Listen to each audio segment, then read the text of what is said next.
Nos pondremos a un lado para rendir tributo al miembro más nuevo y más grande de la familia de los aviones Boeing, el 747-400.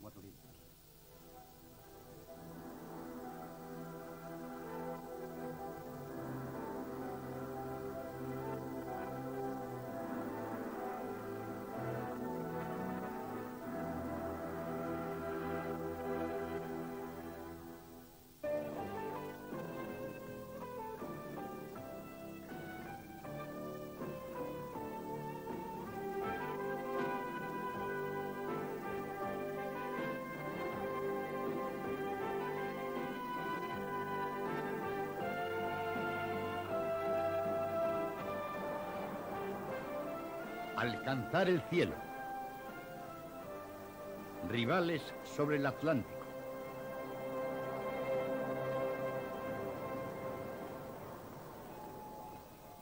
Vivimos en la era del aire. El viaje internacional es un negocio multimillonario en dólares. Las líneas aéreas del mundo transportan millones de pasajeros todos los años. Un reactor Jumbo Boeing 747 transporta casi 500 personas al otro lado del Atlántico en 7 horas. El supersónico Concorde hace el mismo viaje en unas 3 horas.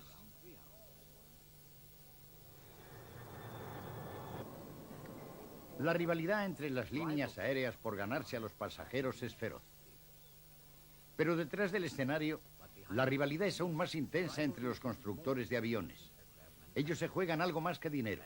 Se juegan el prestigio nacional y el ser pioneros de tecnologías nuevas. Las compañías aeroespaciales son vitales para el futuro de las economías desarrolladas. El vuelo a través del Atlántico ha sido durante 40 años la gran aspiración de la industria de las líneas aéreas. Lord Windsor inaugura Heathrow, el aeropuerto británico de 20 billones de libras. Este vuelo de pruebas sale de Heathrow, que será el futuro aeropuerto civil de Londres, y despega de la mejor pista del mundo. La rivalidad comenzó después de la guerra. Los únicos aviones grandes que poseía Gran Bretaña eran bombarderos reacondicionados. Eran lentos, carecían de cabinas a presión y eran ruidosos. América había construido durante la guerra aviones de transporte como el Constellation Lockheed. Cuando comenzaron los servicios aéreos sobre el Atlántico en 1946, las líneas aéreas europeas se vieron obligadas a comprar aviones americanos para poder competir por el pequeño número de pasajeros. Después de la guerra, a finales de los años 40, creo que las personas normales no habían pensado en volar. Los ricos, los pobres, los estudiantes, todos viajaban en barco. Se pasaban 2 semanas en el océano.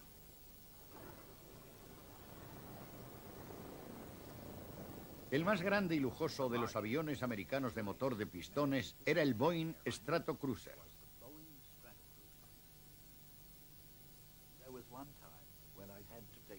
Una vez tuve que coger un avión.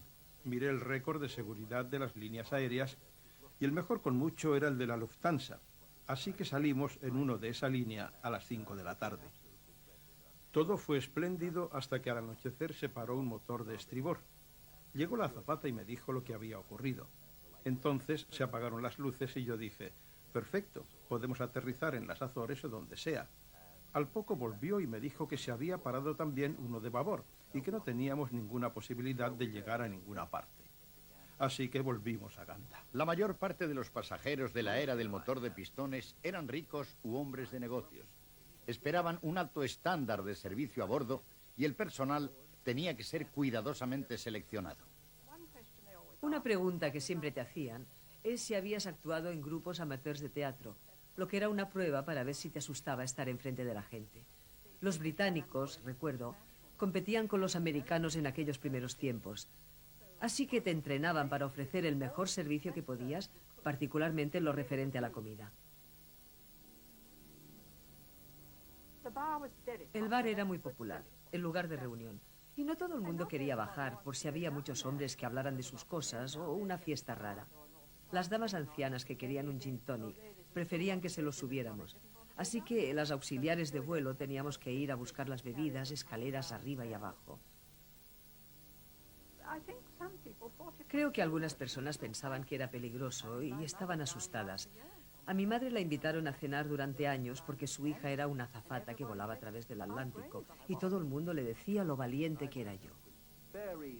Yo mismo tenía muchísimo miedo a volar. Odiaba volar hasta que llegaron los reactores. Porque uno volaba dependiendo del tiempo y no había nadie que dijera mantengan los cinturones abrochados porque podemos encontrarnos con alguna turbulencia.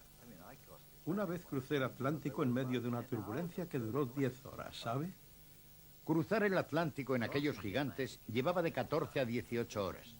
Pero aún así, el tráfico de pasajeros creció ininterrumpidamente.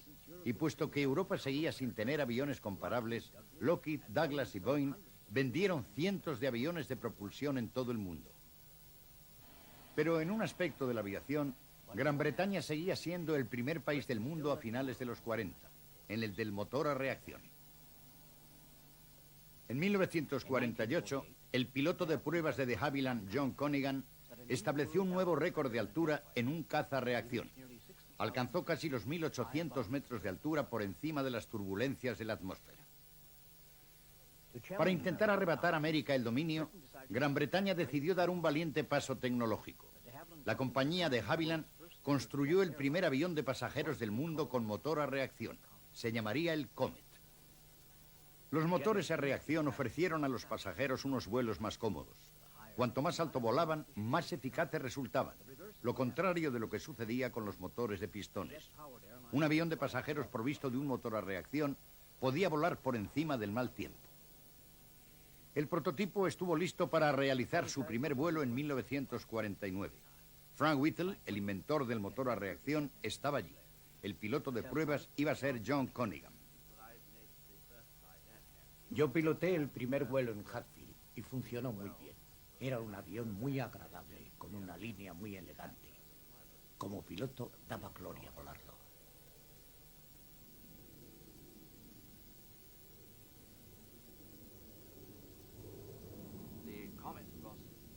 El Comet estaba tan por delante de cualquier otro transporte que estábamos solos. Íbamos a la cabeza. No había nadie de cuya experiencia pudiéramos aprender. Solo contábamos con nuestra propia experiencia.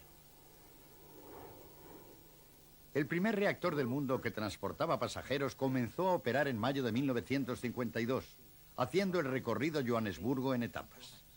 El Comet carecía del alcance suficiente para poder cruzar el Atlántico, pero parecía ser el heraldo de una nueva era de viajes.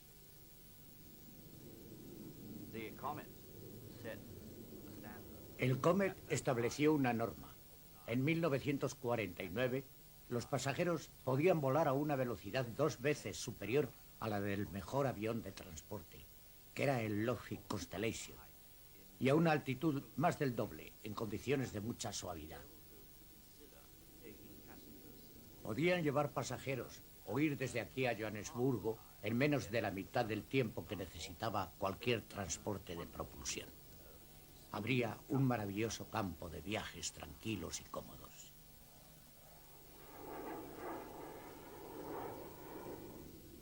Se planearon versiones de mayor alcance. Con su ventaja técnica, el futuro de la industria aérea británica parecía garantizado. Naturalmente, estábamos encantados de ser los líderes del negocio del transporte aéreo. Y nuestros planes para el futuro, que eran muy optimistas, porque les llevábamos años de delantera a los americanos, se vinieron abajo cuando los fallos del Comet obligaron a dejar de volarlo en 1954. El futuro del Comet, el primer avión de pasajeros con motor a reacción, depende del resultado de una investigación que tiene lugar en Chalk House, en Londres. Estas son algunas de las pruebas. El Comet se cayó literalmente del cielo sobre la isla de Elba. Entonces no sabíamos por qué se había caído. Y después de un tiempo de tenerlo en tierra y de una investigación de las posibles causas del fallo, nos permitieron volver a volarlo. Alrededor de un mes después de entrar en servicio, un segundo Comet cayó en la bahía de Nápoles y los Comets fueron retirados del servicio. Creo que para el público fue una gran impresión, porque el Comet era un avión libre, era único en su época. el único reactor que volaba como avión de pasajeros. Al comienzo de las investigaciones no sabíamos si lo único que tendríamos para investigar sería un montón de escombros. La Marina Real pudo sacar un 80% del Comet del fondo del mar. El avión fue transportado a Inglaterra y montado de nuevo en Farnborough. Disponíamos de un modelo de avión diseñado por personas muy competentes que era tripulado por buenos profesionales y que se había estrellado 2 veces desde gran altura y matado a muchas personas. Así que en términos de ingeniería era algo decepcionante. Por otra parte, supongo que los profesionales de entonces estaban algo más acostumbrados a que fallaran los aviones que los profesionales de hoy, ya que hace muchos años teníamos que enfrentarnos a estas cosas con mucha más frecuencia de lo que ocurre ahora. Uno de los Comets fue llevado a Farnborough para ser sometido a una prueba de destrucción. Metieron el fuselaje en un gran tanque lleno de agua. Se echó también agua en la cabina de presión. A la cabina le pusieron y le quitaron la presión continuamente. Al mismo tiempo, unos gatos hidráulicos doblaban repetidamente las alas para simular las condiciones de vuelo. El avión sobrevivió a estas pruebas intacto durante el equivalente a 15.000 horas de vuelo antes de que estallara el fuselaje.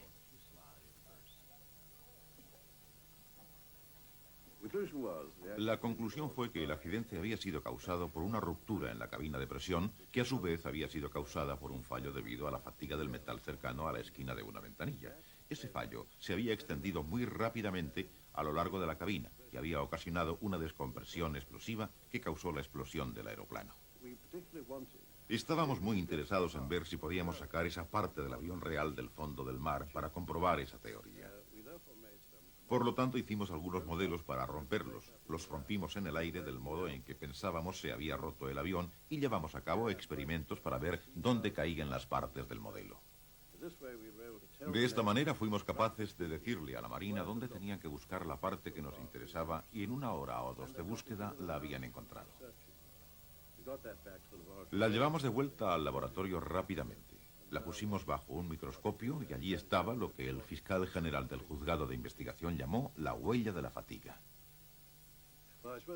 Supongo que a raíz de eso las palabras fatiga metálica formaron parte del vocabulario popular, ya que antes no las había oído el público en general, aunque son un fenómeno bien conocido por la profesión de ingenieros.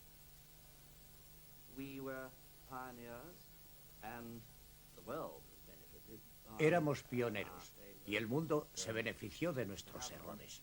Pero de Havilland perdió la ventaja enorme que llevaba y su situación por delante de los americanos. Pero el mundo de hoy tiene gracias a ellos reactores más seguros. En la tarde del 15 de mayo de 1954, la señora de William E. Boeing, esposa del fundador de la compañía de aviones Boeing, bautizaba un nuevo avión. El primer reactor de pasajeros americano, el Boeing 707, estaba listo para despegar. El 707 fue una aventura privada. El presidente de la Boeing, Bill Allen, había invertido $15 millones en este proyecto. Pero si Boeing se arriesgó financieramente, no aceptó riesgos en el diseño y la construcción del 707. Su superficie metálica era 4 veces más gruesa que la del Comet. Boeing aprovechó la experiencia adquirida con la construcción de los primeros bombarderos a reacción americanos, el B-47 y el B-52. Ambos habían sido pilotados por el piloto de pruebas más importante de la Boeing, Tex Johnson. Después de volar con el B-47 y el B-52, yo no tuve ninguna duda de que el avión del futuro, tanto militar como de pasajeros, iba a ser un avión a reacción. Por supuesto, el primer 707 se construyó totalmente con dinero de la compañía y fue una enorme responsabilidad. Hasta cierto punto suponía un riesgo desde el punto de vista de la estructura y de su manera de funcionar, pero no había riesgo al adivinar que las líneas aéreas acabarían decidiendo qué es lo que querían y proporcionarían el dinero para construirlo. Tex Johnson, jefe de vuelos de prueba de la compañía de aviones Boeing, apostó por el nuevo transporte a reacción y subió a bordo con su copiloto Dick Sledge. El primer vuelo tuvo lugar el 15 de julio de 1954. La familia de Tex Johnson estaba en el aeropuerto de Boeing, cerca de Seattle, para verlo despegar.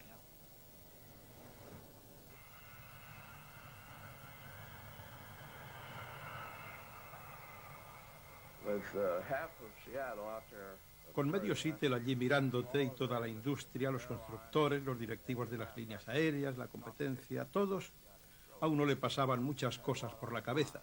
Pero una vez que encendí los motores y me dirigí por la pista hacia la salida, me olvidé de todo y me absorbí por completo en la tarea que tenía entre manos, en cómo iban a reaccionar los controles del avión. Y mientras andábamos por la pista, la gente saltaba y nos saludaba con la mano. Era una especie de fiesta.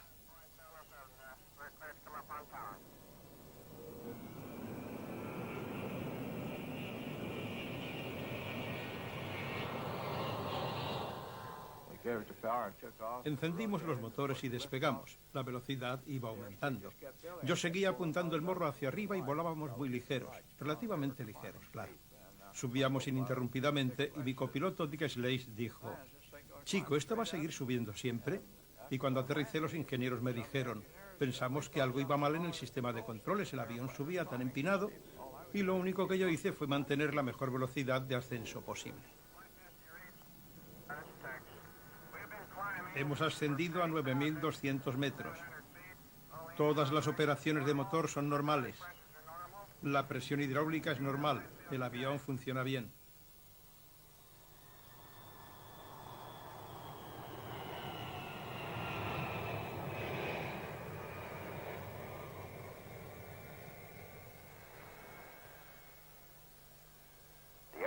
El avión siguió por la pista y el piloto y copiloto fueron felicitados en frente del Parque Edmund por William M. Allen, presidente de la compañía de aviones Boeing.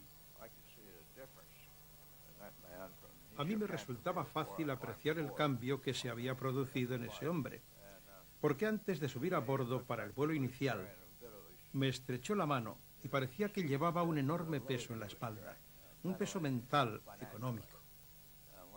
Y cuando aterrizamos en la pista Boeing y salió a felicitarnos, andaba muy derecho y parecía más alto y sonreía, y fue algo muy bello apreciar el cambio que se había producido en él. El programa de vuelos de prueba del 707 duró 4 años. Tess Johnson tenía un método propio de causar emoción a los ejecutivos de una línea aérea en sus vuelos de pruebas. IATA, la Asociación Internacional de Transporte Aéreo, que incluye a todas las compañías aéreas del mundo, se había reunido en Seattle para celebrar su convención anual. Y Boeing resultó ser el prototipo del avión que iba a reducir a su mitad las distancias mundiales. Yo he vendido cazas y aviones comerciales y he tenido que hacer demostraciones con ellos. Hay que impresionar a la gente con lo que pueden hacer. Sabía que había una maniobra que podía hacer sin ningún peligro y decidí realizarla para impresionar a la gente. Así que invertí el avión.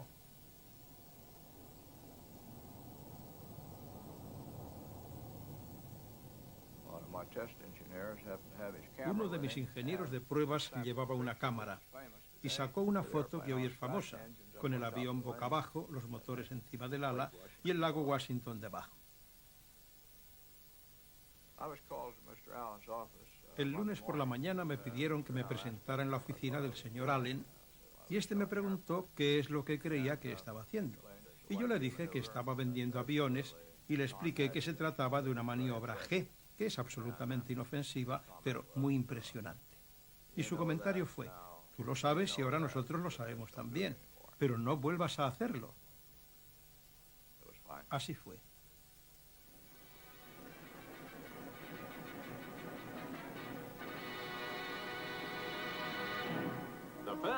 El primer Comet que se pretendía entrar en servicio en el Atlántico Norte fue entregado oficialmente por la compañía de Havilland a British Overseas Airways en el aeropuerto de Londres. 4 años después de los accidentes anteriores, el nuevo Comet estaba listo en octubre de 1958. Al mismo tiempo, Boeing entregaba el 707 a Pan American. El primer reactor comercial de transporte, el Boeing 707 de $5 millones, despegará hoy del Aeropuerto Internacional de Nueva York. Su entrada en servicio está prevista para el 1 de noviembre y se enfrentará al Comet 4 de Gran Bretaña en una batalla pacífica sobre el Atlántico. El Boeing transportará 165 pasajeros a Londres en 6 horas y media. Su rival británico, el Comet 4, transportará menos de la mitad, pero en algunos aspectos el tamaño es una desventaja. Pero el Comet era demasiado pequeño y llegaba demasiado tarde. Las líneas aéreas prefirieron el 707. Cuando la Boeing introdujo el Intercontinental 707 de mayor alcance, hasta las líneas británicas Overseas Airways tuvieron que comprar los aviones americanos para seguir siendo competitivas. El 707 fue el padre de una familia de reactores más pequeños, el 727 y el 737, que se usaron en el transporte nacional. Nadie discutía ya el dominio americano y el mundo entró en la edad del reactor. Uno de los primeros pilotos de reactor dijo que cruzar el Atlántico consistía ahora en 6 o 7 horas de aburrimiento enmarcadas por 2 minutos de pánico, el despegue y el aterrizaje.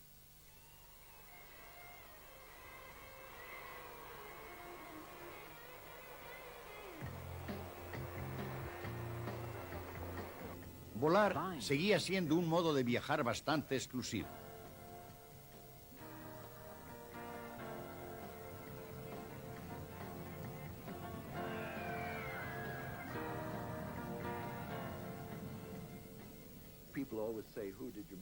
La gente siempre me pregunta a quién conocí en los 60 y siempre se refieren a estrellas de cine y demás. Bueno, yo nunca viajé en primera clase, así que no sé, pero de vez en cuando las veía salir del avión con sus paquetes y esperar sus 58 maletas. Eso ocurrió, por ejemplo, con Ronald Reagan, aunque él nunca fue una gran estrella de cine. Pero la única vez que actuó en Londres, cuando llegó allí descubrió que no podía encontrar el chili que quería, o la hamburguesa, o lo que fuera. Creo que se trataba de chili. Así que llamó por teléfono e hizo que un famoso restaurante de Hollywood le enviara el chili por avión al día siguiente.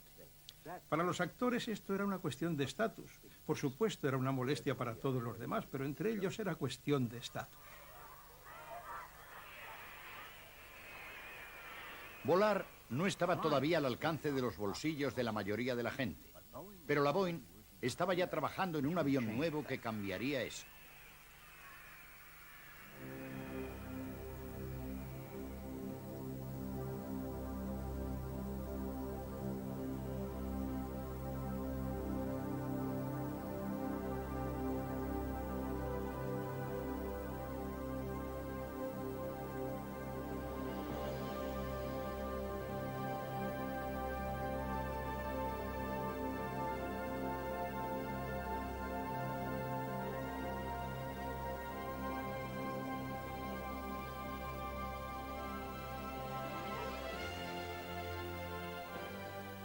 En 1966, Bill Allen, de Boeing, dio vía libre al mayor proyecto de aviación hasta la fecha, la construcción del reactor Boeing 747 Jumbo.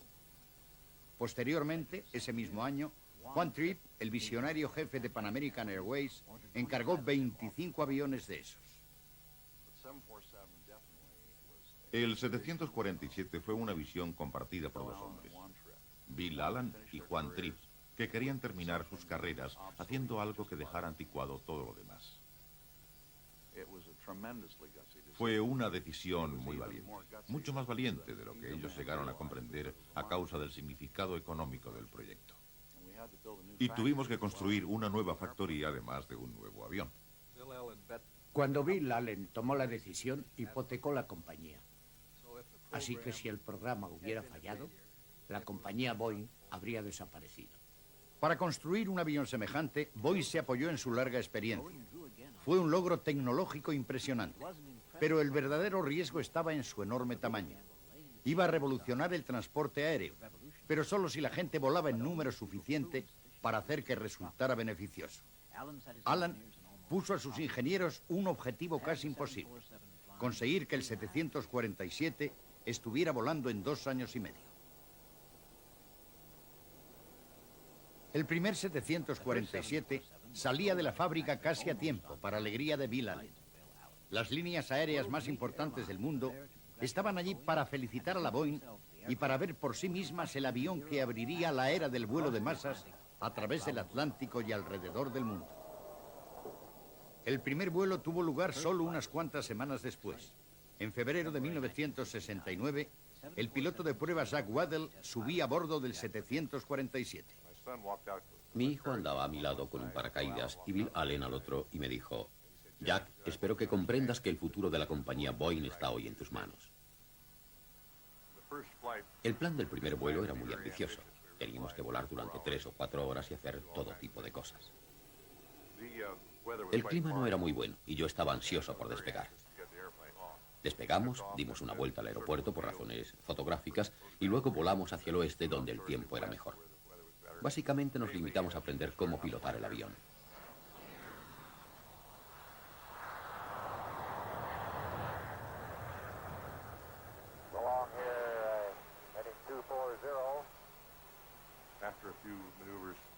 Después de hacer unas cuantas maniobras, principalmente para familiarizarme con los controles y ver que todos funcionaban correctamente, decidimos cambiar la disposición de los alerones. Y cuando los moví de la posición de despegue a la siguiente posición, oímos un gran ruido en el avión, lo suficiente para asustarnos. A bordo íbamos solo 3 personas, los 2 pilotos y el ingeniero de vuelo. Así que envié al ingeniero de vuelo a ver lo que había ocurrido. Llevábamos una gran persiana veneciana y el segmento central se había soltado por los 2 lados y había caído contra la parte trasera del alerón. Esto hizo que termináramos el vuelo antes de lo previsto. Llamé al caza F-86 que nos apoyaba y a mi buen amigo Paul Bennett y le dije: Paul, asegúrate de decirme cuándo paso por encima del final de la pista y a cuánta altura voy. Y él me ayudó. Di con las ruedas en la pista antes de lo previsto, pero en la filmación el aterrizaje aparece más suave de lo que fue en realidad. Ahora, con mi experiencia, no me siento orgulloso de ese aterrizaje.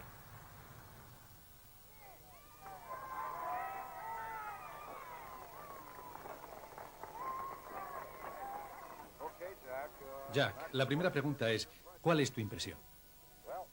Bueno, dirás que soy un optimista, pero este avión es muy fácil de pilotar. Es el sueño de cualquier piloto. Después del primer vuelo, vino un año de pruebas intensivas. Las puntas de las alas de este 747 se doblan muchos centímetros a causa del impacto del aterrizaje, que tiene lugar a más de 5 veces la velocidad normal de descenso.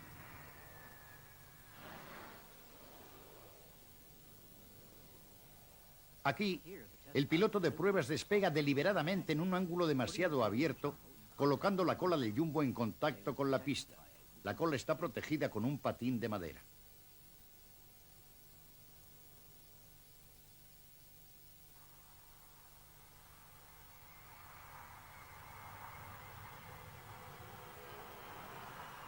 El propósito de la prueba es asegurarse de que el avión puede seguir acelerando incluso en circunstancias tan difíciles y aún es capaz de despegar con éxito.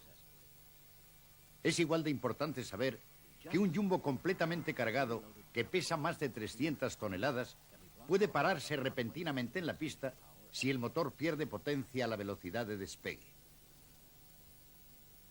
En esta prueba se aplicó la máxima potencia de ruptura. En otra prueba, el avión tuvo que aguantar un fuego de 5 minutos, el tiempo que los servicios de emergencia tardan en llegar. Conducir el jumbo por la pista, desde una cabina situada a mucha altura del suelo, era una experiencia nueva para los pilotos de las líneas aéreas. Algunos dudaban que pudiera hacerse. Así que Boeing construyó un camión que simulaba las dimensiones de un 747 para que pudieran practicar.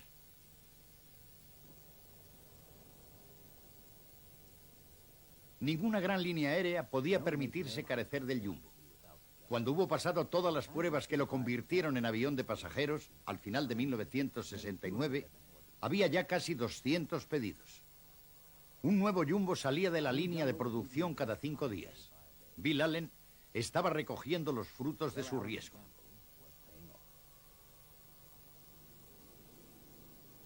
Y también Juan Tripp. Pan American realizó el viaje inaugural a través del Atlántico, desde Nueva York a Londres, en enero de 1970. Hoy, el jumbo vuela en todas las rutas aéreas del mundo.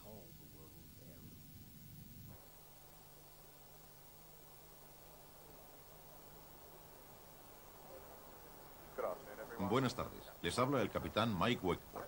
Espero que les haya gustado la comida.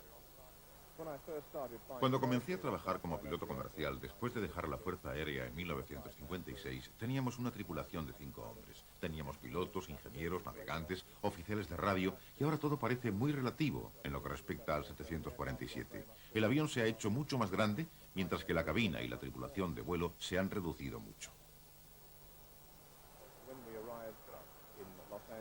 Cuando lleguemos a Los Ángeles, el avión permanecerá en tierra durante un par de horas más o menos. Después de ser abastecido de combustible y de pasar la revisión del personal de mantenimiento de tierra, volverá a Londres, donde llegará mañana. Y mañana por la tarde otra vez sucederá lo mismo. Volverá a salir de Heathrow. Un ritmo de viaje de unas 14 horas al día o quizás algo más todos los días.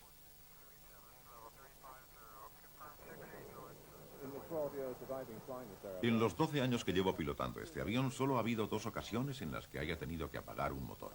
Y en cada ocasión solo un motor, lo que considero un récord bastante bueno. Es un avión muy agradable de pilotar. Es ciertamente un avión de pilotos y también un avión de pasajeros. Debido al tamaño de la cabina y de la entrada a las zonas de la cabina, uno no tiene la impresión de estar en un tubo de aluminio. Llevamos 360 pasajeros a bordo que en este momento están mirando las películas que se pasan a bordo. Y debo añadir que hay una película diferente en cada una de las cabinas. Y no solo a bordo de este avión. Hay 40 o 50 aviones 747 cruzando el Atlántico en estos momentos hacia el este o el oeste, con un número similar de pasajeros haciendo lo mismo. Y esto se repite todos los días.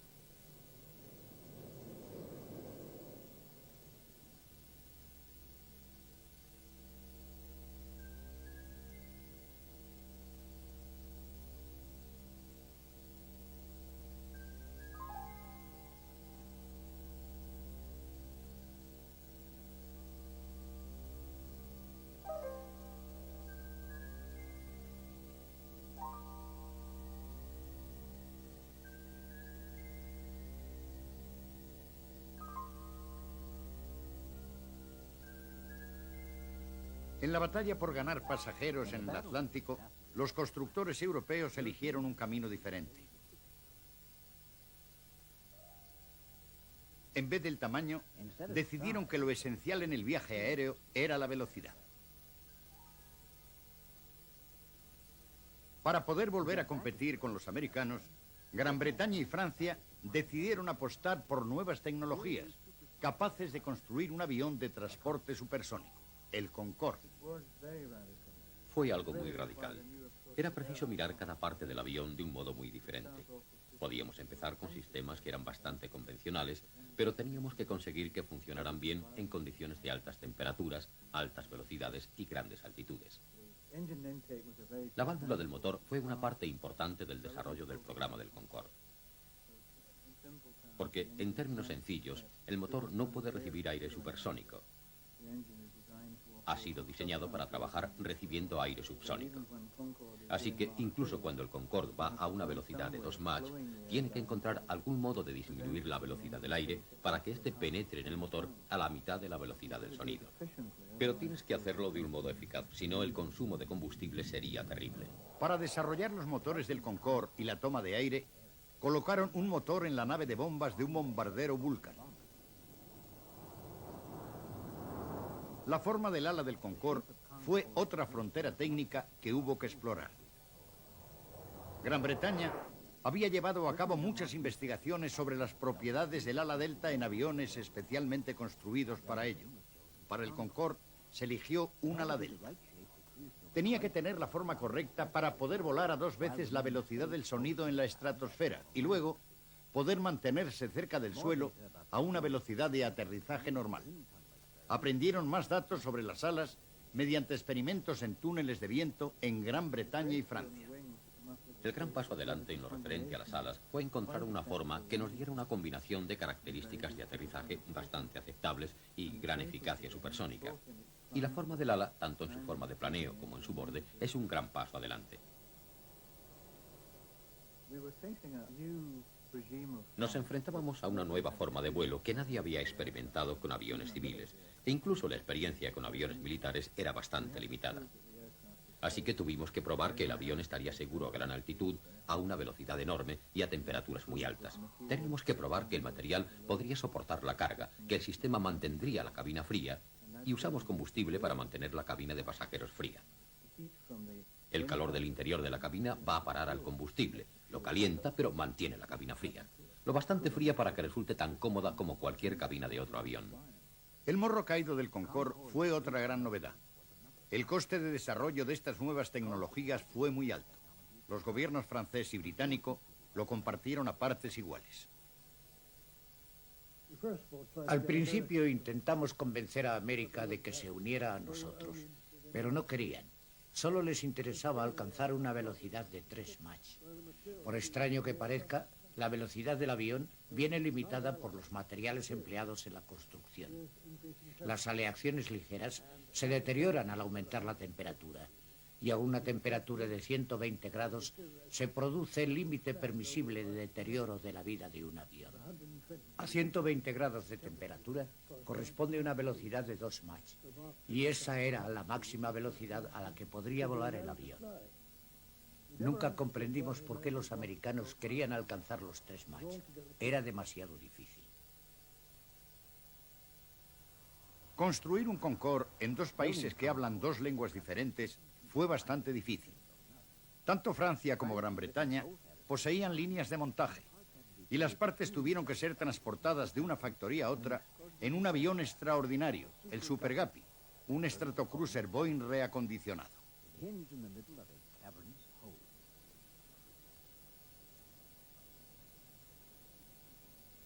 El Concorde se construyó en medio de una gran controversia. Los costes de su construcción se elevaron hasta 5 veces sobre las primeras estimaciones. Cuando los prototipos salieron de fábrica en 1967, había ya dudas sobre su viabilidad económica, pero se ignoraron al acercarse la fecha del primer vuelo, y la imagen que se dio fue, ante todo, de gran orgullo por ese logro técnico.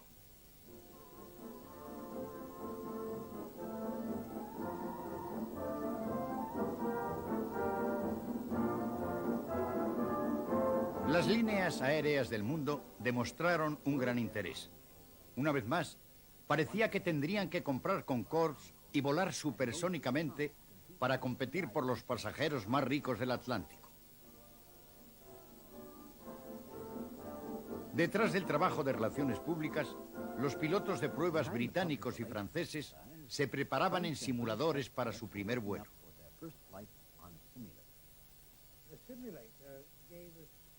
El simulador nos dio la idea de que el avión iba a presentar dificultades en una o 2 áreas. Y resultó que el avión era mucho más fácil de volar, lo que constituyó una sorpresa muy agradable, que se hizo evidente muy pronto. Brian Trubshaw y su tripulación de 6 personas se dirigen hacia el círculo de giro. El primer vuelo en el 002 fue bastante emocionante, porque habíamos tenido algunos fallos con nuestro indicador de velocidad. Así que una vez que lo tuvimos colocado, yo pensé, bueno, si ahora funciona, esta vez saldremos. Y eso es lo que hicimos.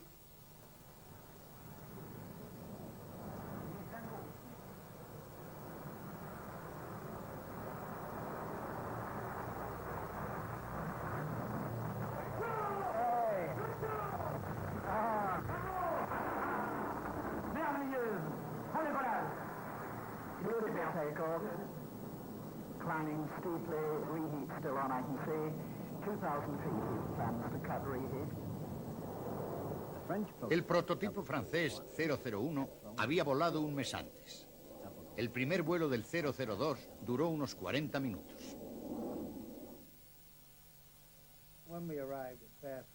Cuando llegamos a Fairford fallaron nuestros 2 altímetros, los llamados radioaltímetros.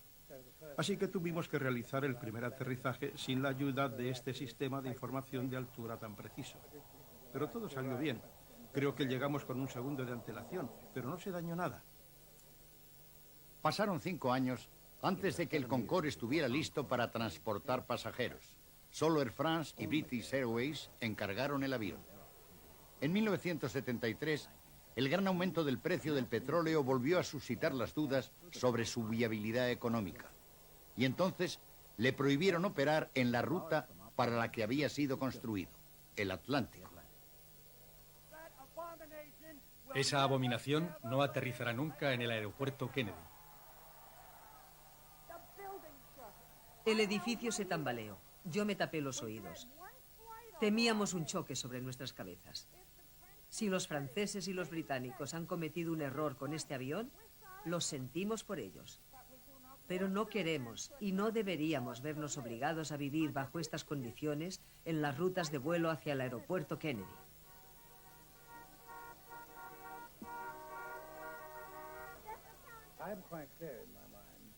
Yo tengo bastante claro que si el SST americano hubiera sobrevivido, entonces la oposición al Concorde, bajo la excusa de temas ambientales, hubiera sido completamente diferente. La hubieran suprimido y siempre estaré convencido de que hubiera ocurrido así.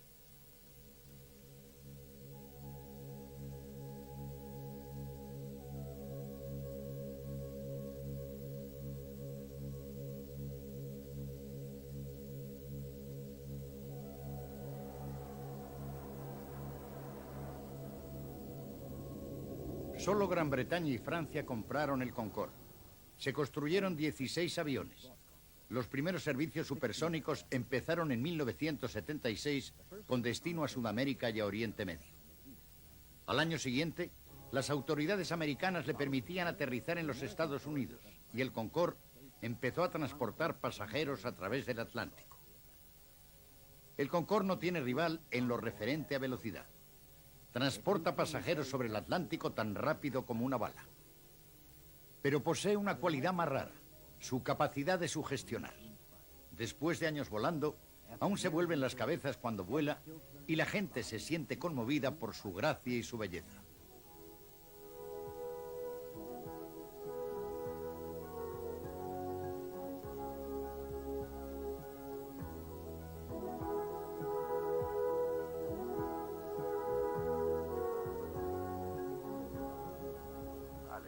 Señoras y caballeros, les habla el capitán Welpole. Estamos ahora a una altitud de 8.400 metros sobre el canal Bristol. Y será sobre el canal donde tendrá lugar el cambio de vuelo subsónico a vuelo supersónico, a solo 16 kilómetros de aquí. Ustedes podrán seguir la aceleración en el sistema de información de vuelo que aparece en la parte frontal de las dos cabinas y ver cómo el avión acelera a través de un Mach la velocidad del sonido hasta llegar a 2 Mach, mientras subimos hasta 15.000 metros. Y haremos todo esto dentro de unos 30 segundos a partir de ahora. Este es un avión increíble viajando a una velocidad enorme. Pero desde el punto de vista de un pasajero, la velocidad no se nota. Un magnífico ejemplo tuvo lugar en el vuelo de prueba en el camino hacia Bahrein. Un pasajero se acercó al diseñador principal y le dijo: ¿qué es todo eso de viajar a 2 veces la velocidad del sonido? No da miedo, ni hay baches, ni ninguna emoción. Y el diseñador se volvió y le contestó: sí, eso fue la parte más difícil del diseño.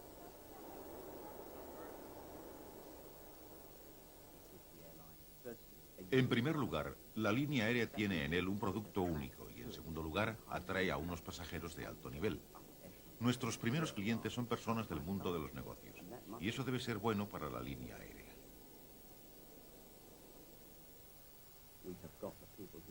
Tenemos a los clientes que están dispuestos a pagar los precios más elevados por volar en un Concorde. Y recuerden que el Concorde les ahorra tiempo. Y si hay algo que no se puede comprar en esta vida, es tiempo.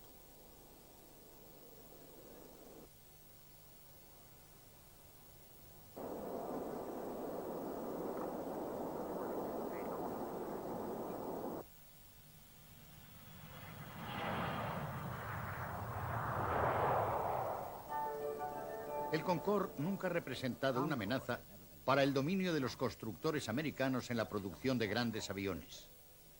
20 años después de la construcción del primer reactor Jumbo, el último modelo, el 747-400, salía de la fábrica en medio de la misma expectación. Dominará el Atlántico a lo largo del próximo siglo. El diseño básico ha sido mejorado. Ahora puede transportar más pasajeros en distancias más largas. Al mantener bajos los precios de los billetes, el Jumbo se ha convertido en el avión de la gente normal, acercando el aeroplano a una generación de personas en todo el mundo. El avión cuesta unos 120 millones de dólares, pero el riesgo de Bill Allen sigue pagando dividendos. Antes de realizar el primer vuelo, ya se habían encargado más de 100 de estos aviones.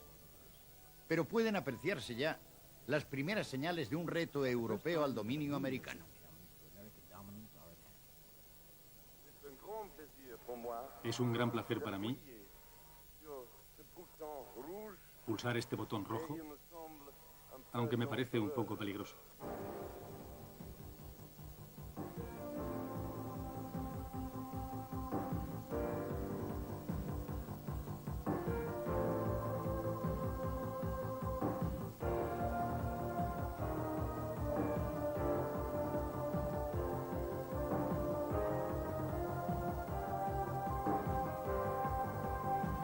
El Concorde fue un absurdo económico, pero logró la cooperación entre países europeos y ha dado su fruto en la construcción del Airbus.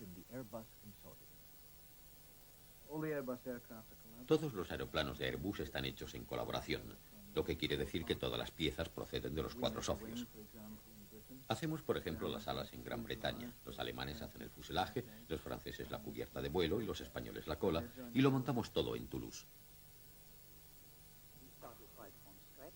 Comenzamos por el principio, porque teníamos que comprender que el producto europeo tenía que ser capaz de responder a las exigencias de las líneas aéreas, y en ciertas áreas iniciamos una aproximación osada. Decidimos buscar un avión de alta capacidad que sirviera para el transporte de corto y medio alcance con 2 motores solo, lo que en aquel tiempo fue una de las aproximaciones más osadas realizadas en este campo. El último Airbus, el A320, es demasiado pequeño para el Atlántico, pero forma parte de una familia de aviones de pasajeros en la que el miembro más grande, el A340 de 4 motores, sí está destinado a la ruta del Atlántico. Una vez más, Europa se ha concentrado en los aspectos que suponen un avance tecnológico. El avión está controlado por computadores. La columna de controles ha sido reemplazada por una banda lateral. El sistema se llama volar por cable. Esto es el comienzo de lo que sería una maniobra clásica de pérdida de velocidad. Y ahora, en lo que se refiere al vuelo por cable, simplemente empujo el elevador a tope y lo mantengo ahí, y el sistema se ocupa solo del avión. Aquí estamos a 28 grados de pendiente.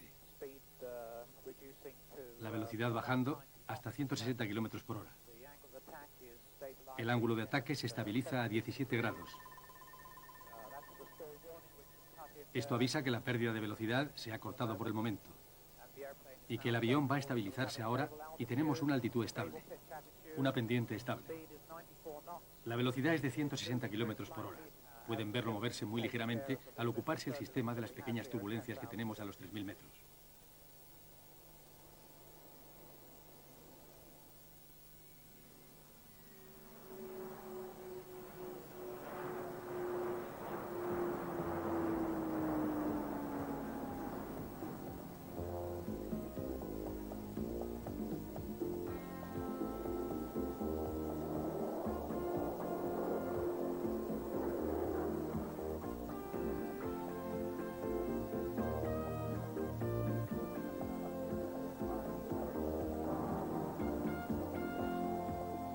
La competencia por vender aviones es intensa. Una de las ferias más famosas del mundo es la Exposición Aérea de París. Aquí, los constructores hacen tratos por valor de cientos de millones de dólares. Y nos gustaría reemplazar esos aeroplanos por unos de nuevo tipo, una nueva generación de aviones. Y nos gustaría saber realmente cuáles son las ventajas de los suyos sobre los de la competencia.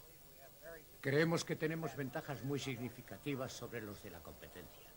El interior del 7J7 está basado en una cabina de 4 metros 32 centímetros, es decir, 69 centímetros más ancha que la del Airbus A320 y 7 centímetros más estrecha que la de nuestro propio 767. En la parte trasera de todos los asientos hay un sistema de entretenimiento personal, de tal forma que uno puede elegir tele, estéreo o cualquier otra información disponible. Las exposiciones aéreas son solo el centro de interés de los constructores. La verdadera batalla por las ventas tiene lugar durante todo el año. Hay que reconocer que Industrias Airbus tiene prácticamente todos los productos nuevos, comparados, por ejemplo, con los Estados Unidos, con nuestros competidores, cuyos éxitos comerciales siguen estando basados en tipos de aviones bastante viejos que fueron diseñados hace 20 o 25 años. El siguiente gran paso realizado por la humanidad en la aviación comercial podría tener lugar en el espacio. América ha puesto los recursos nacionales a disposición de su avión nacional aeroespacial. Europa tiene en mente una máquina comparable. La cuestión es, ¿necesita la humanidad dar ese paso? Creo que no nos queda mucho camino por recorrer dentro de la atmósfera a causa de las limitaciones impuestas por la propia atmósfera. El medio ambiente no tolerará ruidos hasta los niveles que la gente antes consideraba sin importancia. No creo que me gustara vivir en un mundo completamente lleno de continuos booms sónicos. Por lo tanto, tenemos que salir fuera de la atmósfera. Creo que el primero que llegue allí y sea capaz de desarrollar un nuevo sistema se colocará en primera posición. La posición que deberíamos haber disfrutado con el Comet si hubiera salido bien y que hasta cierto punto podríamos haber conseguido con el Concorde. Pero estamos en puertas de otra gran oportunidad. Mucha gente piensa que un transportador espacial solo puede ser construido con una cooperación mundial. La razón es su coste. Los días en que personas como Bill Allen y Juan Tripp podían aceptar riesgos han terminado. Creo que los objetivos han cambiado algo, en el sentido de que cualquier nuevo producto tiene que tener sentido económicamente. El hecho de poder hacerlo tecnológicamente no bastará. Bastaba para el 747 y por lo tanto lo hacías, lo que es una consecuencia de la mentalidad del transporte aéreo y de la construcción de aeroplanos que imperaba en los años 20. Eso ha cambiado ahora, porque se ha convertido en un negocio, y son los hombres de negocios los que están al frente de los negocios. La Boeing lleva mucho tiempo en el negocio. Con medio siglo de experiencia a sus espaldas, su punto de vista del futuro es conservador, pero seguro de sí mismo.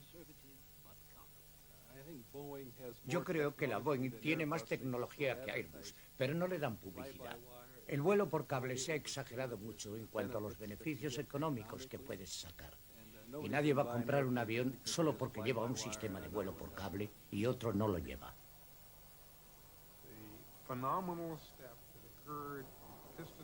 No creo que vuelva a repetirse el gran paso que se dio con el cambio del avión de propulsión con motor de pistones al reactor. Habrá mucha publicidad, pero ante todo lo que habrá será mejoras en lo que ya tenemos hoy. Me encantaría que la inmensa mayoría de la gente dijera que lo que de verdad quiere es volar en un avión de la Boeing. De hecho, cuando bajas de un reactor en un aeropuerto moderno, es muy difícil decir en qué avión estás. Supongo que es uno de los precios del éxito. Si vendiéramos solo 3 aviones, entonces serían fácilmente reconocibles, porque solo unas pocas personas podrían volar en ellos. Ahora tenemos más de 5.000 reactores de transporte.